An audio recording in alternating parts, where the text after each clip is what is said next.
તો આમાં તપાસ કર્યા વગર કર્યો ગુનો? તપાસ વગર એફઆઈઆર કરી? અમે આપીએ તો તપાસ કરશો, એમણે આપી તો વગર તપાસે છેડતી કેવી રીતે દાખલ થઈ? તમે જોઈ છેડતી? તમે જોઈ? તમે પોતે ત્યાં ઊભા હતા, તમે પેલી બેનને ધક્કો મારીને બહાર લઈ જાવ છો. એ તો સાહેબ એ તો પછી હું આવી હતી, એ પહેલા તો બનાવ બન્યો. તમે છેડતી જોઈ? ત્યાં છેડતી કરવા ગયા હતા લોકો? બનાવ બની હું શું કહું, આ છેડતી કરવા ગયા હતા ત્યાં? એ છેડતી કેન્દ્ર છે? એ કોલેજ છે તો ત્યાં છેડતી કરવા ગયા? કોલેજ છે? કોલેજ છે? આ કોલેજિયન છે? તો ટેકાના ભાવની ખરીદી કરનારા લોકો ખેડૂત પાસેથી પૈસા માગે છે, એના માટે કોઈ એમને જાણ કરી, તો આનું શું છે? આમાં એફઆરઆઈ થઈ ગઈ કે નથી થઈ? એક મિનિટ, તમે એમ કહો જ્યાં રજૂઆત કરવાનો એને કરો. પ્રાંત અધિકારીને 18, 19, 20 તારીખે 3 વખત રજૂઆત કરી. આરએસસી કલેક્ટરને 18 ને 22 તારીખે 2 વાર રજૂઆત કરી.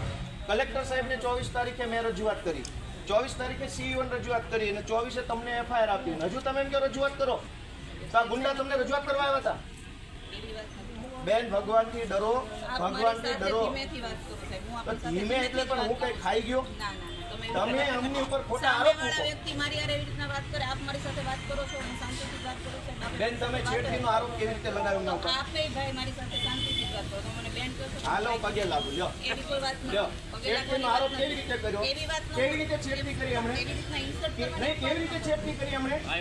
છેડતી કેવી રીતે કરી?